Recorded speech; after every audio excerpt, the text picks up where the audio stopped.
Good morning, everyone. আজি এক্সাৰচাইজটো হ'ল নিজৰ ফিজিকেলটো ফিট ৰাখিবৰ কাৰণে এক্সাৰচাইজ কৰা।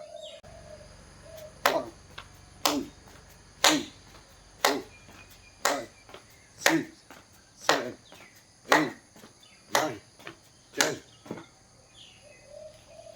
1, 2, 3, 4, 5, 6, 7, 8, 9, 10.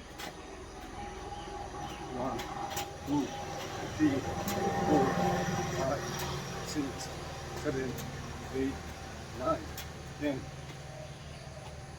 1, 2, 3, 4, 5, 6, 7, 8, 9, 10.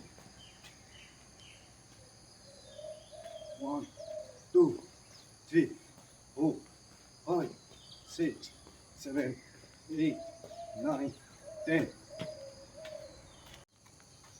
মই যিখিনি এক্সাৰচাইজ কৰিলোঁ সেইখিনি এক্সাৰচাইজটো হ'ল নিজৰ ফিজিকেলটো ফিট ৰাখিবৰ কাৰণে এক্সাৰচাইজ কৰা আৰু এক্সাৰচাইজ কৰাৰ আগতে সদায় ৰানিং কৰি ল'ব লাগে।